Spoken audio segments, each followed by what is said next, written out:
A good coach has education and then they do a lot of guesswork because every body is different. So when you come to me, the first set of macros I give you or nutrition or whatnot, it's my best educated guess. And then I watch your body for 2 weeks and I see how it responds. And then I respond accordingly. I'll change the plan accordingly. So when I first sign my clients up, I will walk them through like, this is where you want to be. This is where you're at. Here's the gap. This is how we fill the gap. But you're going to have to bring your expectations down because we don't know yet how your body's going to respond.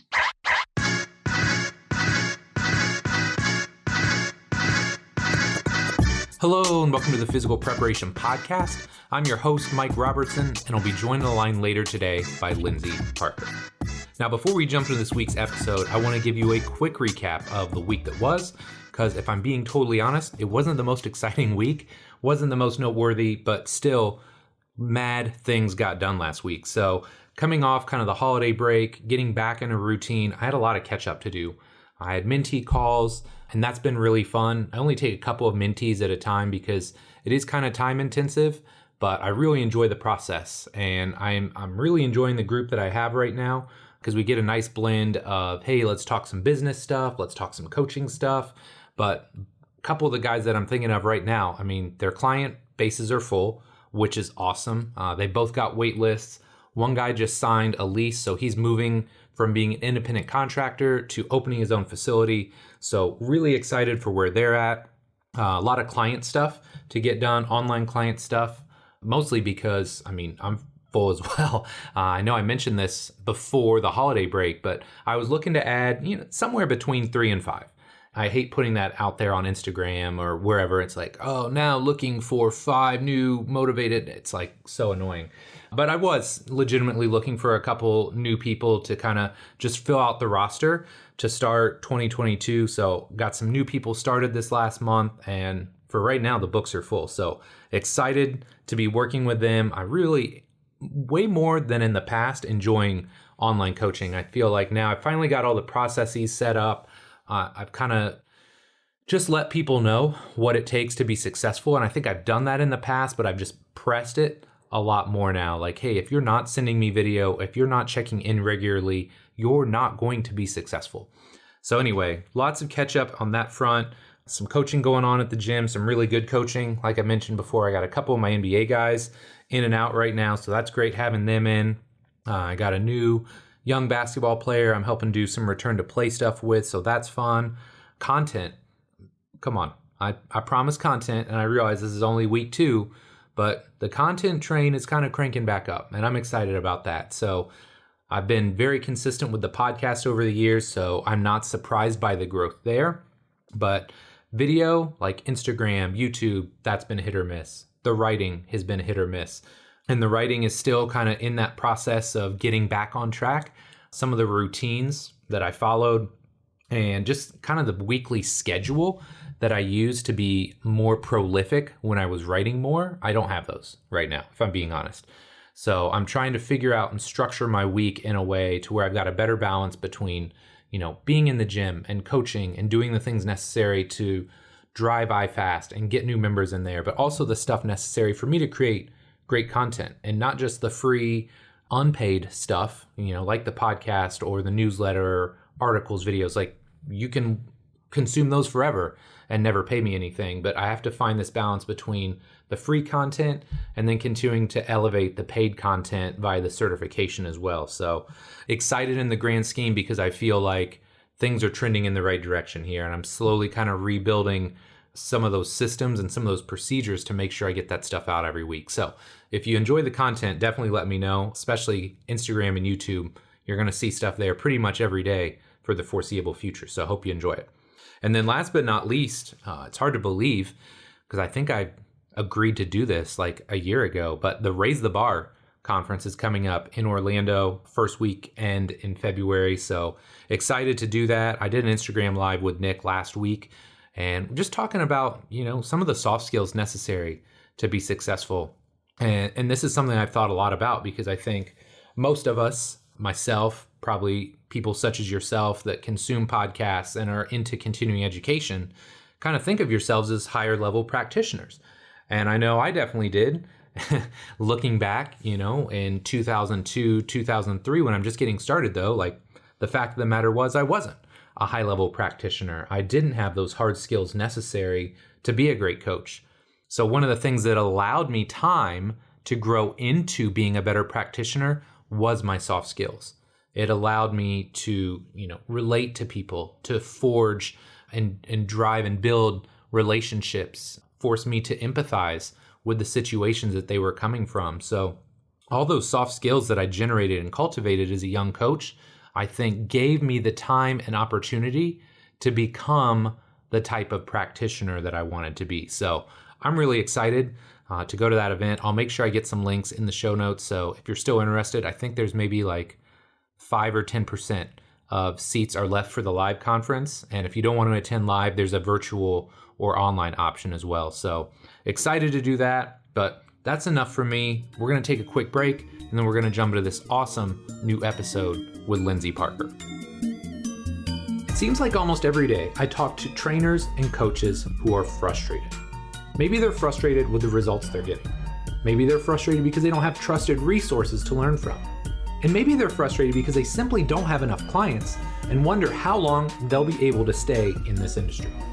So if this sounds anything like you, I've got something that I know will help. My Complete Coach certification was created for trainers and coaches just like you, who are serious about the results they get and know that becoming a better coach can directly translate to a bigger bottom line. This certification takes the last 20 years of my life's work and puts it all into one massive course. In it, you're going to learn how to use the R7 system to create seamless, integrated, and efficient programs for clients and athletes of all shapes and sizes.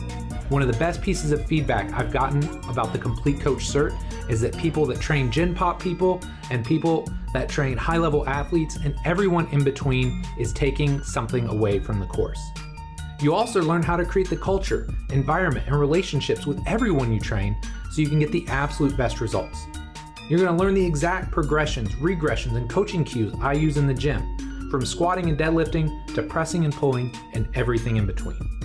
And last but not least, I've got an entire section on my assessment process and how to use that to write programs faster and more effectively than ever before. Now, of course, there's a ton more that I cover, but that should give you a pretty good idea of what the certification is all about. Now, here's the thing. Spots for the certification only open twice per year for a limited time. If you're interested in learning more, my next certification will open soon. And if you join my free insiders list, you'll be able to save $200 when it opens. To get on that insiders list, just head over to CompleteCoachCertification.com. Again, CompleteCoachCertification.com, and then stay tuned for our launch emails very soon. Thank you so much for your support, and I hope you'll pick up a copy of the Complete Coach Cert when it launches. Lindsay Parker is, first and foremost, a wife and mother of 3. She has a deep passion for learning and teaching, but also really loves lifting weights and fitness. And Lindsay feels it's part of her calling to help you appreciate and take care of your body as a means to enrich your life with your family and loved ones. In this show, Lindsay and I talk about cultivating a healthy approach to fitness and nutrition. We talk about the role shame, anxiety, and being emotionally charged can play in your journey. We discuss intuitive eating and how to do it more effectively. And last but not least, we talk about the role of coaching and accountability and why finding the right coach is so important. While this show was a little bit different than stuff that I've done in the past, I really think Lindsay does a fantastic job outlining some of the biggest issues that women are struggling with these days, and I think you're going to take a ton away from it. But enough for me. Let's do this. Lindsay, thanks so much for coming on the show here today. Really excited to chat with you. Could you start by just telling us a little bit about yourself? Yeah, man, I always hate this question because I'm like, where do I start? I am a fitness junkie. I love it, but I would have to say like most of my experience is biomechanics, program design. I'm kind of one of those like certification junkies where I love just like every year I feel stagnant if I'm not learning. Right. I like that. Yeah. Yeah. And I'm not progressing. And I'm also like, I love reading research. And so I'm kind of like a research, well, no, I wouldn't say a research junkie. I'm more of like, I love Mass Member because I'm like, yeah, you grab the good research that we can kind of pick apart and review. I like that. But so that's just a little bit about me. Like, I feel like I got into biomechanics because if you see me, I don't look like a lifter. Like I look more like a ballerina. So it's like I have like these longer limbs and the ratios of them. When I would squat, I would not look like the book. Yeah. And it drove me nuts. And I had so many people tell me like you're squatting quote unquote wrong. You shouldn't be deadlifting like that. And I'm like, I literally cannot do it how you're asking me to. Right. So it just kind of sent me down this path of why do I look different when I lift? And I wasn't even a coach at this point. I was just like, I loved lifting. And my husband was so funny. I'm like, hey, I want to spend a couple $1,000s to fly across the country to learn about biomechanics. And he's like, sure. He was so awesome about it. He really just like, he loved that I had this passion. He's a competitor. He's done local stuff and loves it. And he always does really well with it too. And so he was just like, yeah, you go learn, bring back, teach me. So we've been like a fun team doing this. And then it just kind of moved me into coaching and helping women hit their goals. Because women are always like, what? I'm doing the same program as my favorite fitness influencer. Right. How come I don't look like her yet? And I'm like, well, because you weren't born to her parents. One, like you don't have those same genetics, and what she needs and what you need are two different things. Right. So that's just like where my passion resides, a little bit about me. Yeah. And why I love doing what I do. I love it. I love it. So talk to me. What got you started in this originally? This girl with the ballerina frame, long limbed. What drew you to the weight room?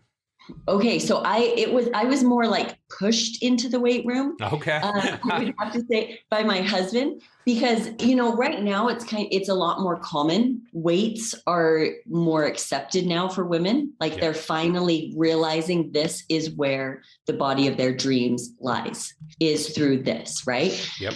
But 6 years ago when I started, it wasn't like that. And a lot of girls are still, obsessing about the bouncy is what I call it. Like you always have to be bouncing and moving and the heart rate needs to stay up. And it's like, sometimes like I watch them and I'm like, I'm drained just watching you. Like, right. But when I started, it wasn't like that. But so I came from a family of runners, and I just always thought, well, you need to run to have this athletic body. And my sisters have a totally different body type than I do. So they would run, lose body fat, and they would look fit. I would run, lose body fat, and I just looked gangly and like skinny. And there's nothing wrong with skinny. It's just that's not what I wanted. Right. But I was convinced that like, I'll never have it because I do what all these other people do and I don't look that way. And so I'm just accepting my genetics. I'll never have it. And then I marry a guy who loves weights, and he tries to convince me to lift weights. And I'm like, no, I don't want, bull trap. I don't want that.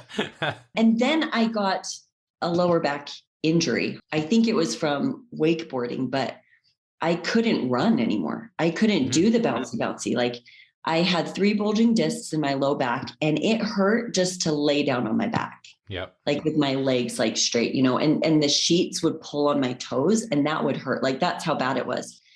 And so my husband finally won. I had to lose weight, and he won on this battle. And he's like, just go into the gym and lift. And I couldn't do anything with my lower body.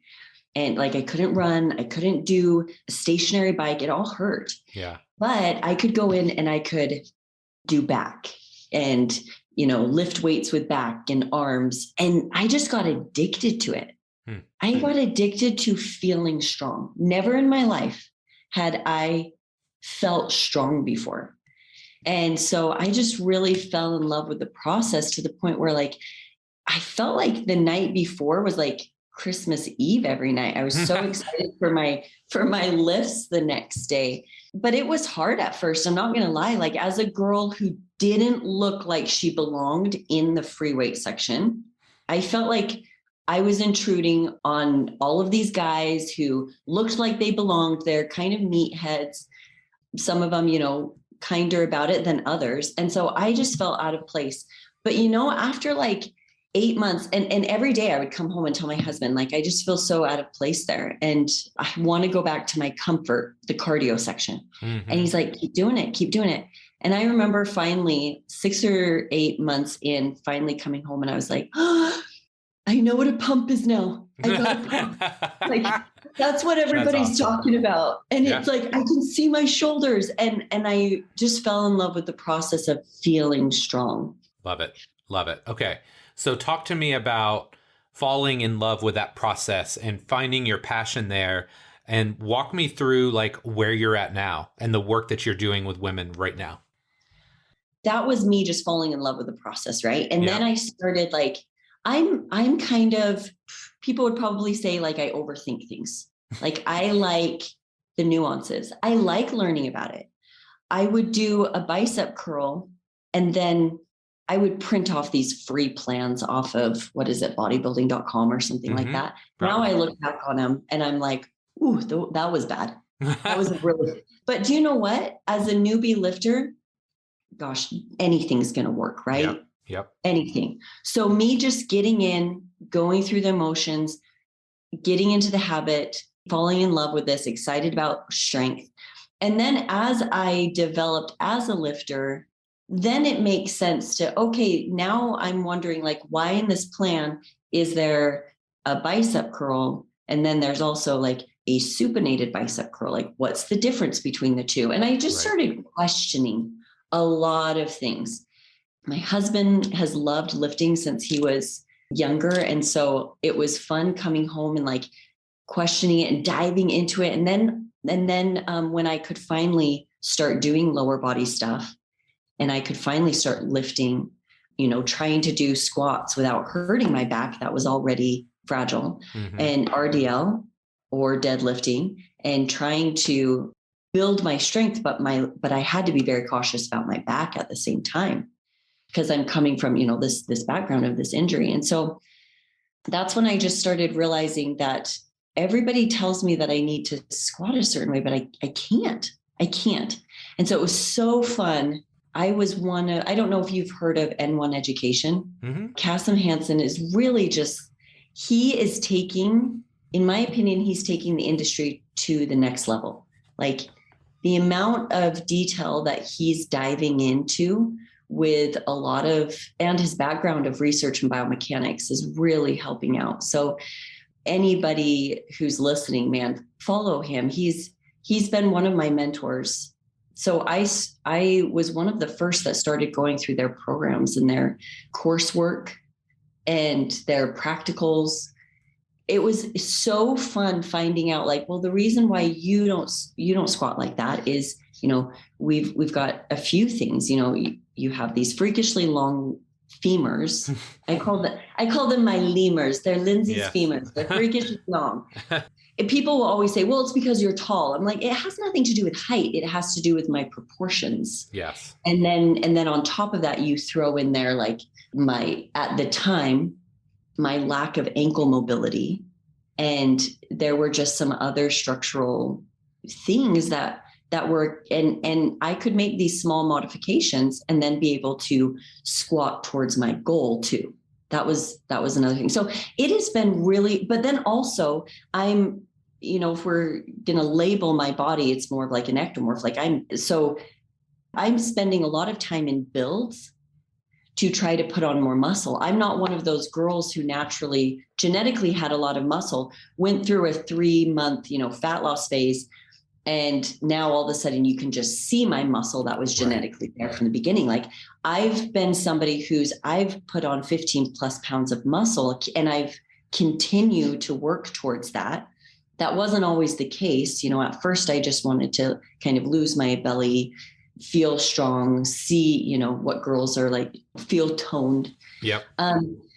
But now I'm just like, no, I want to build my glutes more. I have like a narrow, long pelvis. So for me to, girls who have like shorter, wider pelvises, they can put minimal amounts of muscle on their glutes and it looks like they've put a ton on. Right. But I have this narrow, like really long. And so for me, I have to spend a lot of time in a build, eating in a surplus, training has to be on point for me. Like I can't just do the bouncy and miraculously have this body I want. So it's been really fun to kind of enter the world of fitness and be a coach and help other women understand that you are an individual and what your Fitspo is doing may or may not work for you. And so helping women find like, okay, no, you actually need to get into a calorie deficit and you need to learn how to sit in that calorie deficit.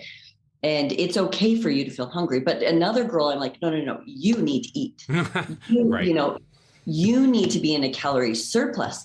And with your body, we could probably push way more than what you're used to eating. But for you to build those delts and the glutes that you want, don't do what your Fitspo is doing. You are an individual. You need to do something else.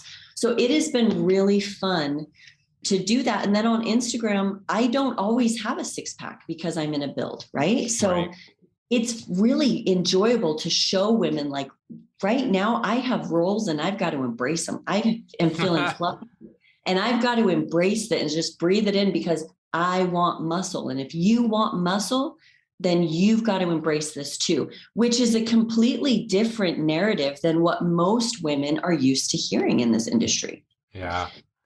No, it's so refreshing to hear that because a lot of times, literally, people think, oh, this person looks like this 24/7, 365.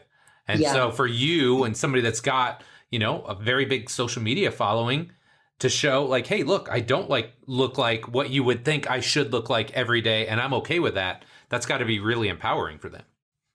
It is. And it is so wonderful helping breathe health into fitness. Mm-hmm. It is like, that's kind of what I feel like I'm doing for these women. I had a client, not just one, this happens a lot.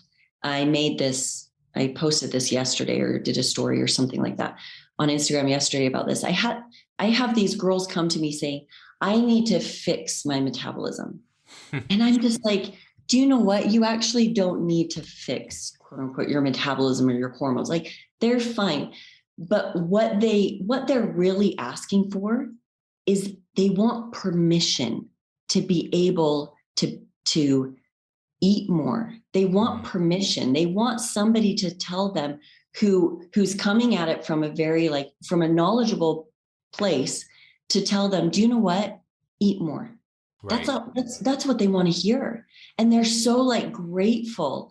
And then we have them eating at maintenance. They're enjoying food. They're enjoying life again. They're feeling strong in the gym. And they're like, oh, this is amazing. You're such a genius. And I'm like, I'm not a genius. You just needed somebody that you looked up to give you permission to eat more and to actually be okay at maintenance. That's a really it's exciting to get girls a six pack. But for me as a coach, it's more exciting when I have girls be like, wow, I feel great in the gym. I feel strong. I feel healthy. I'm eating all this food. I can eat with my family. It's such a beautiful thing for me to help girls find true, mental and emotional health and health with their real health with their body and with their relationship to their body and their relationship to foods. Wow. That's awesome. Okay. So I've just got this laundry list of things I want to talk to you about because you did this Instagram post, and I'll do my best to link it in the show notes, that just talks about why people, and especially women, struggle to achieve their fitness goals. So I'm going to kind of go through a handful of those because I think the bullet points were amazing, but each bullet point could lead to separate, in-depth conversations. So for starters, how does anxiety impact someone's ability to achieve their goals? Oh, man. So I actually studied the brain. Like it's really weird, like the things that I stay up late at night studying. But the neuroplasticity of the brain is so fascinating to me, right? And I think as a coach, it's really important to understand how the brain works. So when we get into a state of anxiety, neurologically, like our brain literally steps away from logic and reason. And it's being run by a portion of our brain that's actually more in charge of survival. And what we do is we go into this state of like fight, flight, or freeze mode, right? Yep. So when women are just filled with anxiety, they go into this fight, flight, or freeze mode, and they're actually brain wise, we're having a disconnect with logic and reason, the part, that frontal cortex, that part of the brain that's running, logic and reason. So when we're in that state of anxiety, we have literally stepped away from good decision making, and now we're in this fight, flight, or freeze. And women start making and men, this isn't just women, right? People start making really bad decisions. So women will freeze up like, well, I can't do anything because it has to be perfect. And so they'll freeze, right? Yep. Or some women will fight. They'll go to extremes where they feel, or some will fight, like they're like, well, I'm out. Nothing works for me. I'm gone, right? So we see this pattern, and this is just human behavior. So when you're in that state of anxiety, that's when it's so good to have a coach who isn't in that with you, who can be that logic and reason and can pull you out and be like, hey, so these women will make these rash decisions. They're so anxious about hitting their goals, and they needed to have hit them yesterday. And so they'll be like, oh, I just need all the cardio. I just need no food. I just need to fast. I just need to do this. And they start making, once again, totally for lack of a better word, intelligent decision making, right? So that's why I really try to work with my clients on their mental game. Like, because I'm not going to be their coach forever. And when they leave me, I want them to be empowered with knowledge, but also the mental and emotional gains to be able to then coach themselves. So if they can be like, whoa, like take a step back. I'm very emotional right now. I'm reacting from a state of anxiety. Calm down, take a breather.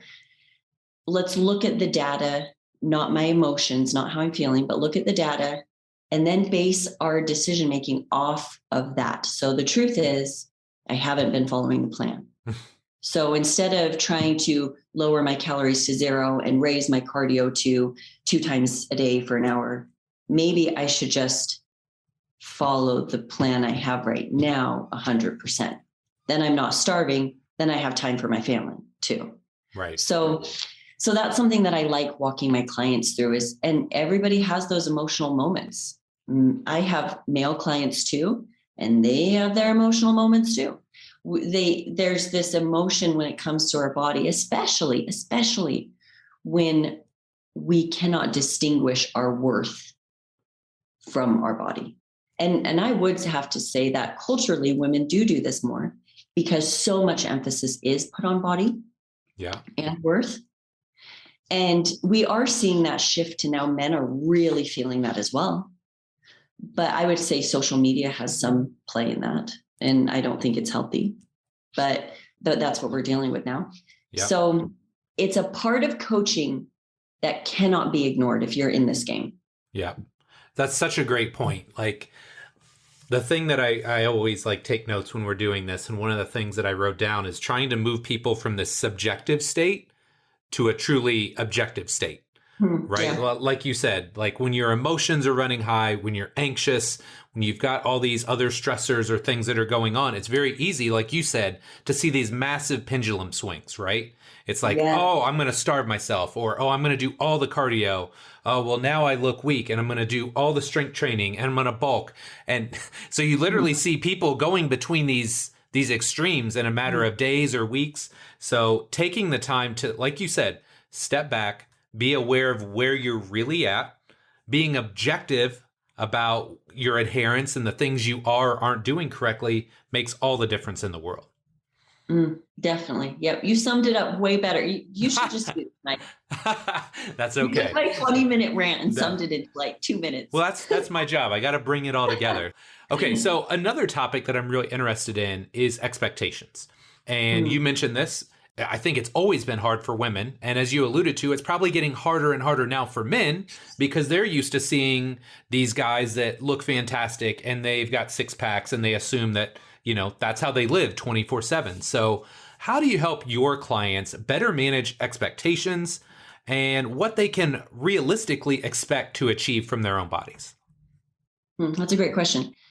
So I'm going to bring it back to, I think that this world of social media can do a lot of harm, because think about it, like the people that are rising to the top in social media are the ones who, for the most part, 99.9% of them, and that is a very factual number. I did not just make that up, but 99% of them genetically look like, I hate saying that, but I'm going to, genetically may have an advantage. Yeah. Or we also, and this goes for men and women, we also live in a world where like 10 years ago, if somebody wanted to do something physically hard, they would have done a marathon. And now if you want to do something physically hard, bodybuilding, this world is opening up to just so many people do competitions now. Yep. In my mind, it's like the new marathon. But the problem is a lot of these women don't have the minds to be doing it, because you get so lean coming out of that. It's really hard. Yep. So I'm in a place, Utah's very competitive when it comes to bodybuilding. Like I go to the gym and these girls will do one show and they're still at a local level. And the next time they do a show, they've gotten on gear.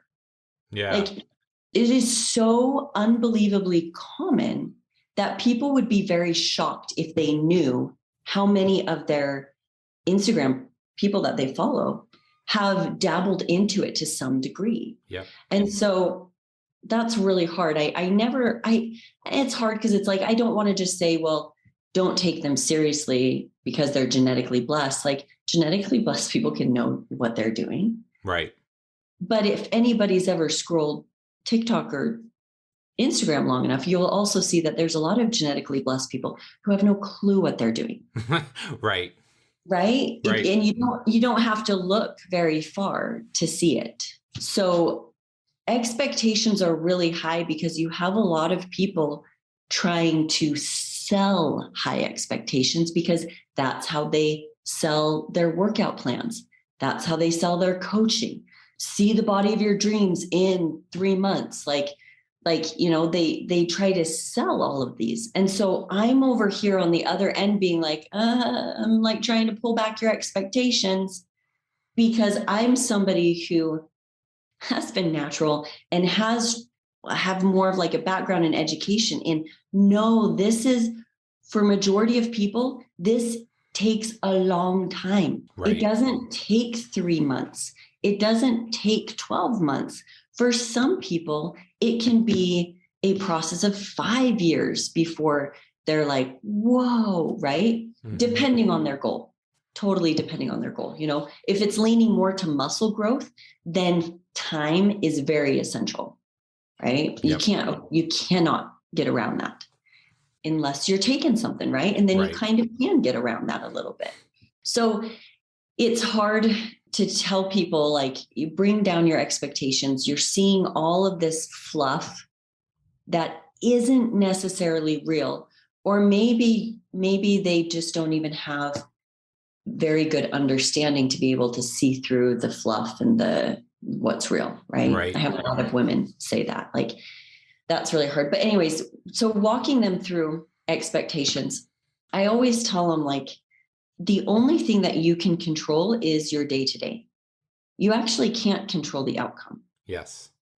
So we've got to focus on the day-to-day habits that are going to lead you to the outcome. And whether that outcome comes in 5 months, in 12 months, like all we do, a good coach is really has education, and then they do a lot of guesswork because every body is different. So when you come to me, the first set of macros I give you or nutrition or whatnot, it's my best educated guess. And then I watch your body for 2 weeks and I see how it responds. And then I respond accordingly. I'll change the plan accordingly. So when I first sign my clients up, I will walk them through like, this is where you want to be. This is where you're at. Here's the gap. This is how we fill the gap. But you're going to have to bring your expectations down because we don't know yet how your body's going to respond. Right. And so I actually think more education helps people put their expectations in line better with their body and goals. Wow. Okay. That's super, super important. That's something I know I've talked about for years, is the role and value of educating people. But when you talk about expectations, I don't want to hijack your show, but I will tell this little anecdote because I think it's valuable. Because for a long time, like one of the standards for men was, oh, I want to look like the guy on the cover of Men's Health, right? And you can see me, like there's a Men's Health magazine with some guy that was in a movie. I think he was in the Twilight movies. But anyways, like literally like 6-pack. So I was talking because for years I worked for Men's Health, and the editors at the time were like, you would be shocked. Like a lot of the guys that we do photo shoots with and that are like in the centerpiece of the magazine demoing exercises don't work out at all. Legitimately, they don't work out. Like we have to teach them how to squat, how to deadlift. We have to teach them these things on set. They naturally look like that. So yeah. So it comes back to that expectation of, oh, I want to look like this person or that person. It's like, well, like you alluded to, 99.9% of us have to do a lot of work. And there's like this very small subset that just have the juice, Again, it just helps, like you said, educating people every step of the way, right? Educating them in what's realistic, educating them in how to get from A to B, educating them to like the guesswork part is huge. And I don't think people like hearing that, especially like trainers and coaches, but like a big part of what we do is just educated guesses. And the longer you do it, the more educated your guesses become. Love that. And I tell people that too. I say, depending on the coach, depends on how much the guest is educated. Yes, right? yes. But other than that, because they're always like, well, how do you know to increase carbs at this exact point? And I'm like, you're making it way more complicated than it is. Right. I merely have studied this and continue to try to study this extensively. And my job is to respond to how your body's responding. And so if I see like, well, you're feeling pretty winded through your lifts and you shouldn't be, even though we're in a cut, well, maybe if I lower your protein just a little bit, because it's on point, lower your protein a little bit, give you a little bit more carbs to fuel those workouts. Let's then see what happens. There's not now I know your body's going to do this and this. I actually don't know, but this is a good educated guess about what we can do to solve the problem. Now let's do it and see how your body responds. And so that's my job as a coach. And I think it's fun. I think it's really fun. And I love it when clients understand that they're coming to me and it's like they're their own research. Yeah. And we are about to we're going to see what works for them, what they respond to. And in fact, my background of program design is I really enjoy it because it's like, okay, I have some clients who hypertrophy, they respond really well at 10 to 12 reps.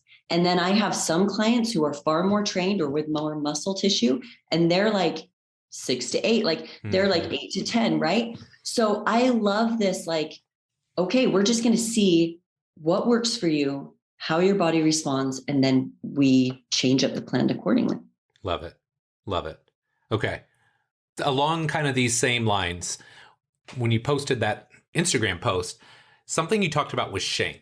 And that's It's such an interesting word. It's not something that people talk about a lot, but it's also something I don't think people like fully understand, or they don't like take stock of it in themselves. So I would love to hear from you how shame can negatively impact someone's fitness journey. Yeah, there's this. So culturally, I think a lot of people were just raised. And it's not like their parents were trying to shame them, right? Parents are Right. just trying to do the best that they can. But sometimes we accidentally teach shame to our children because we want them to feel that what they did was bad. And sometimes the verbiage can teach them shame. It can teach them, okay, if you're trying to teach your child not to, I'm right now trying to teach my child not to pee the bed. So this is on my mind. This is what you get. Yeah, that's fine. But I was listening to somebody talk to their child, and it's like, that's so embarrassing that like you're 7 and you still can't, you have to wear diapers, and come on, none of your friends have to wear diapers. And like, come on, you got to try. And they don't realize that the way that they're handling is actually implanting shame into their children. And that voice carries them through life. And that when they do something quote unquote wrong, they're going to shame themselves. And I see this with women all the time. So a woman, she's having a really bad day and she's hungry because she's in a calorie deficit. Maybe she didn't get enough sleep last night. She didn't plan her meals very well. So she's like, screw it, whatever. I'm just going to eat. And she just starts eating, and then afterwards she catches herself and she's like, and she sinks down.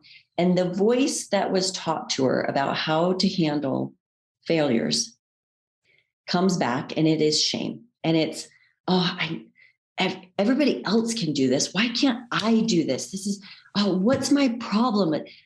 But what's crazy about it is that a lot of people embrace shame because they feel like if I can make myself feel bad enough, if I can feel that what I did was quote unquote wrong and bad enough, and if I can feel sorry enough for it, then I won't do it again. I mean, just look at parenting. How many parents parent their children that way? If I can make them feel it was so bad, right? And a lot of times we do it through shaming them, then they won't ever do it again because they feel it. So that is not right. And that is not. And it may change behaviors for a few days, but it doesn't for a lifetime because you haven't really tackled the real problem. So talking about this girl, I'm like, awesome. So you felt really bad. Yeah. And I, just telling myself, why can't I do this and this and this and that? And I'll read it too. Like, even if we're not doing an in-person check-in, if they email me, I can read the shame in their voice as they beat themselves up. I'm so embarrassed that I keep doing this. I'm this and this and that. And I just think it's really sad. So I'm like, okay, so the last time you did this was about 3 weeks ago. And or 2 weeks ago, and you feeling bad and talking down to yourself, did that change you? Because we're right back to it again. Right. And they're like, no. Okay. So all of that shame, all of that feeling bad, it's really interesting. So like I said, I like studying the brain. And one thing that they found through research was when we come at a problem in shame mode, we actually turn off all of our like highways in our brain to learn and change. All of those turn off. And so nobody can truly learn if they're shaming themselves. So a kid gets a math question wrong and we shame him. We are literally turning off any desire his brain had to make connections. And so self-compassion is really how we get out of that. Now, self-compassion is often misunderstood. People think that self-compassion is somebody just making excuses for their behaviors. And it's not. It's not excuse-ridden. That is not self-compassion. Self-compassion is actually one of the greatest learning techniques that we have. It's accepting the fact that I failed, but I'm apart from my failure. I am not my failure. Yes. So self-compassion is understanding I failed on that diet, but I'm not a failure. It's that disconnect there, right? Yes. So self-compassion is absolutely key, because in order to have curiosity, you need to have self-compassion, and curiosity leads towards education and change. So the best thing a woman can do, instead of having shame and shaming herself, would actually be to sit, get curious, and say, what was it that led up to that moment? Because there is an actual trigger that sent me over the edge. What was it that did that? And if we can get curious about our behaviors, we can start identifying patterns. If we identify patterns, we can know what we can change and know new habits and how to form them. Wow. So good. I want to circle back, because something you said at the very start where you talked about parents and how they talk to children, I think is fascinating. And it's something that not enough people understand. And I notice it a lot with the females that I've worked with over the years, and the language that they use to describe their bodies. Like you said, you can almost feel the shame. Yeah. And I've noticed this a handful of times, but it's not just the language, but it's where they got the language from, which is, like you said, it's from their parents, right? So you track it back and you're like, oh, well, that's how mom would talk to me. And then you look up that food chain and, well, that's how mom felt about herself. So then she trickled it down to her daughter. And now her daughter is like perpetuating this cycle, right? Yeah. Like fascinating in a negative way. But I think that's something that people need to understand, is like sometimes this stuff isn't just that person. It's like this is a family history of things that has gone on for generations, right? And isn't it interesting that people will say, well, this is my genetics. Is it your genetics? Or is it the family food culture or family culture around dieting, right? That has literally been passed on.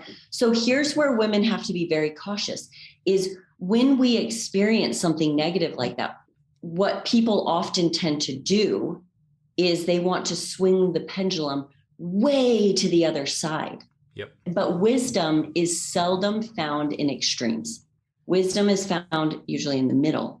So a woman, I'm actually working with a client right now who is like, I can't track macros, and that's fine. That's fine. We are finding other ways for her to hit her goals. But this is just, I'm using this as an example.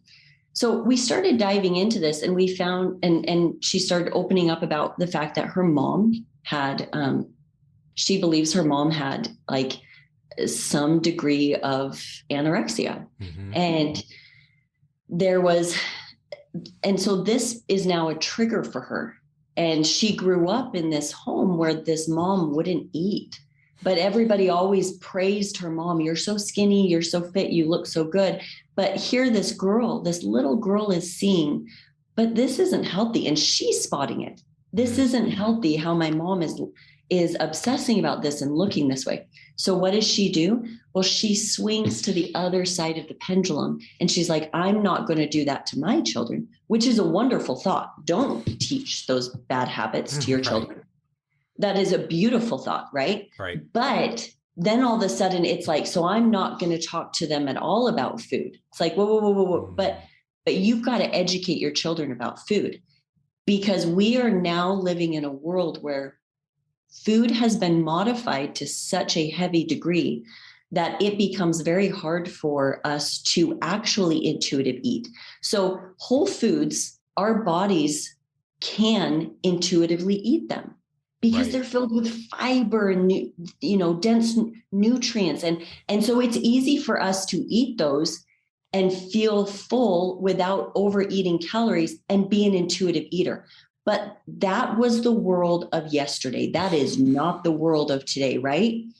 The reason why we are in the position, the reason why, Mike, I won't have a problem, even if there's a pandemic, getting clients, is because our culture around food, and this can also vary between households and countries, but majority-wise, our culture around food is such that it's ridiculously hard for us to intuitively eat, because our foods are genetically engineered for us to not be able to intuitively eat.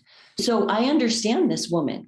Yeah. She doesn't want to give her children these same insecurities with food. But at the same time, we live in a world where you can't just ignore food. You have to teach health. Yes. But here's the problem. Okay, this is something I've been thinking a lot about, is that it's usually the women who spot this problem have eating disorders themselves or have backgrounds of eating disorders. And so they want to teach this, and they understand that it needs to be taught, but it sometimes it can come from a place of extremes because of where they had taken their extremes. Does that make sense? It makes total sense. Like you said, it's literally the pendulum swinging 100% the opposite way versus like, okay, this is an issue, and settling more in the middle and like having this healthy relationship with food or your mindset towards food, whatever the case may be. Yeah. Yep. Exactly. Huh. That's fascinating. Okay. I got one more and then we'll start to wrap up. But I'd love to know, because you're a coach, what role does accountability play in someone's success? And how do you go about getting more accountability from the ladies that you work with? So I actually have a rule that I don't take clients unless they have been following me for a while on Instagram. And the reason why is because they get bought into me. Yeah, they're indoctrinated. They are. I've indoctrinated them. But they believe in me so much that I can get them to believe in themselves. But I have noticed that when I have taken on in the past clients who haven't followed me at all, I'll tell them, okay, we need to do this and this and that. And they're like, no. There's not a discussion of, well, why? I would like to know why. And I typically try to tell people why we're doing what we're doing. But I've just noticed that as a coach, your circle of influence needs to grow. You can't force somebody into that. They have to willingly step in. Right. And those are the ones you can usually help. Your circle of influence grows as like if we're looking at this on the world of Instagram, that's where a majority of my marketing is. My circle of influence grows as I one, become educated myself, and two, help educate other people, and do so free. Like I give free advice. Right. I don't hold back on Instagram. And so I discuss tons of different topics, and I'm about to start a podcast so that I can continue to give free information, because that is so powerful for people to step into my circle of influence, and I can almost help them more once they do that, right? Yeah. When a guy walks up to a girl in the gym and he starts telling this girl, who is a complete stranger, everything she's doing wrong on her lift, a piece of my soul dies a little bit, because I think to myself, 90% of what you're telling her is so wrong. Right. But I think you have no idea what it took that girl to walk in the gym that day and pick up that weight. Like, how dare you just walk over and assume that you can force her into your circle of influence. Right. Now, if she asks you, that's one thing, but don't just you cannot force people into that circle of influence. So if you see somebody and you really want to help them, you become their friend first. And then when they feel that you know your stuff, they will actually ask you. And that's what's powerful, is when people come and ask you, not when you try to force it on other people. So the words I use to describe this, I'm writing it down now, but trust-based marketing, right? Yeah. Like literally that's what I built my entire business off of, is I educate, and I'm going to put out a bunch of free stuff, much like you, right? Like I used to write articles and people stopped reading. So I shot more videos and created a podcast to share information. And that's how I built my entire business. Like on the back end, do I sell things now? Yes. But I always joke around, but like you could follow me for the rest of your life, and as long as I'm creating content, and never pay anything, because I think there's value in that. And the education people take away from that, I think, is so powerful, and such a big piece of making this space a little bit better, right? Yes, exactly. When the center is about education, You're going to draw people towards you, but also you're absolutely right, Mike. We're making this industry a little bit better. And I love that. Yes, me too. All right, big question time. If you could alter the space-time continuum and give young Lindsay Parker one piece of advice, what would it be? Oh man, one piece of advice? Just one. It actually probably would be, instead of starting out my fitness journey in a diet, it would have been start it at maintenance and slowly push into a build. If I would have started at maintenance over a year, I would have seen more muscle growth, and it would have naturally, I would have seen some body recomp. I would have seen some fat loss at the same time, because I went from being rather sedentary to all of a sudden, at the time I had that back injury, so I wasn't able to really move around that much. Right. So that's honestly what I would have told me. And then I would have said, don't fear carbs, eat them, and spend more time focusing on strength than losing body fat. I like it. Okay. Yeah, I know. It's hard to only have one. I know. I mean, I would write myself a novel at this point, but one is a hard one. I know it is, because now I'm like, well, I would have told myself not to do burnouts on every single exercise too, right? Everybody's like, this is a killer burnout. So I'm like, oh, well, I need to burn out every muscle every time I lift, right? It's just so many things. And you wonder why you're just smashed at the end of your sessions or the end of your training week, can't get out of bed.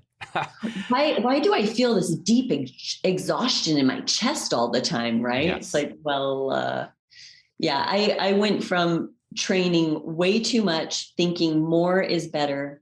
And that is another thing that I've done is, and I loved lifting so much, but now I lift 4 times a week. I spend more of my year in a build than I do a cut.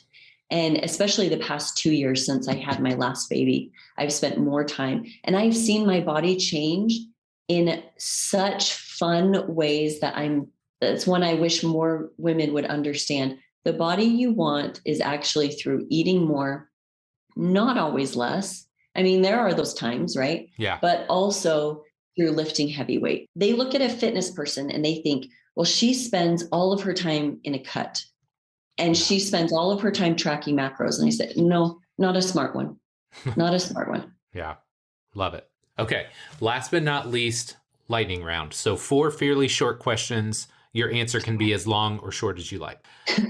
Number 1, what's your career highlight so far as a coach? Oh, man.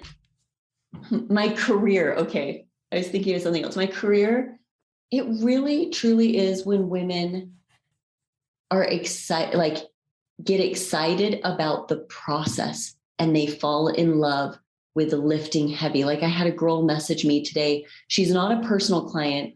I have an app that a lot of people will use to get just training off of. Yep. And she messaged me and was like, for the first time in my life, I'm eating more, I'm training smart.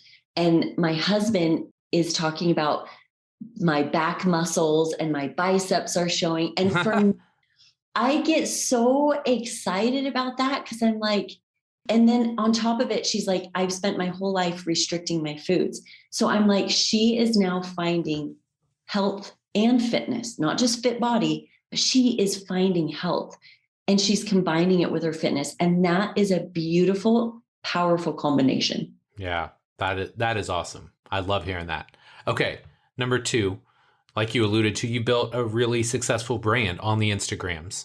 So what advice would you give to young coaches, young ladies who want to do the same?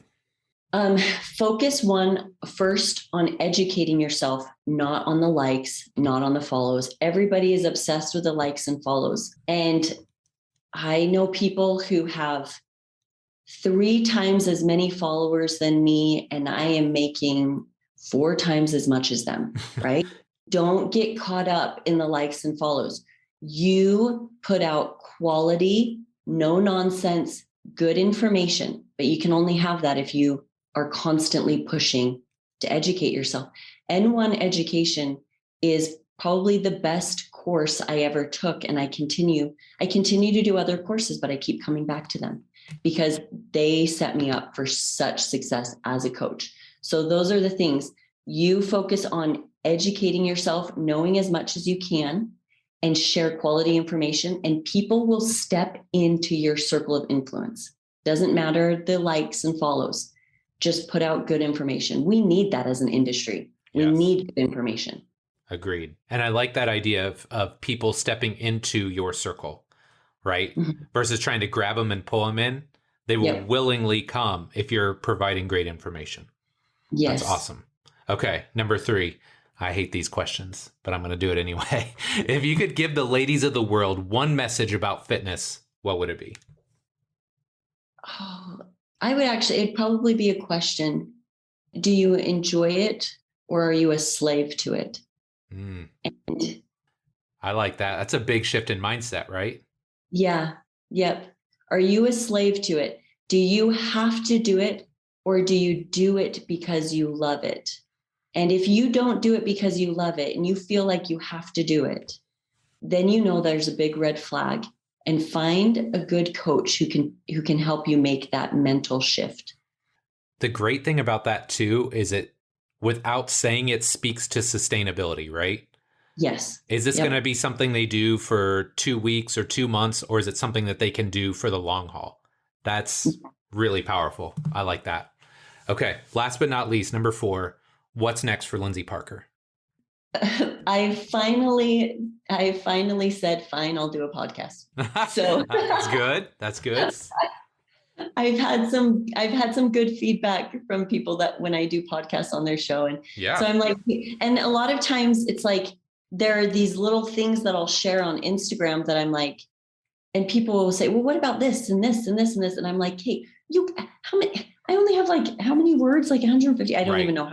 I can't talk about all the nuances in just an Instagram post. And so I like talking about it, but I've been in the world of like, man, I've done some pretty stupid things in fitness. I've done smart things in fitness. I feel like I've tried the Bosu ball with the shoulder press, right? I've done like you do these silly things that don't need to be done. And then, sometimes we swing to the other side and we get extreme. And I've done that too. I've done the broccoli, chicken, and rice diet plans too, right? I've done it all. And I'm really excited to share from kind of somebody who spent the past 6 years really, really studying optimization of all things fitness, like program design, nutrition, like the exact angle your knee flexion needs to be to get that perfect quad emphasis squat, like all of these nuances.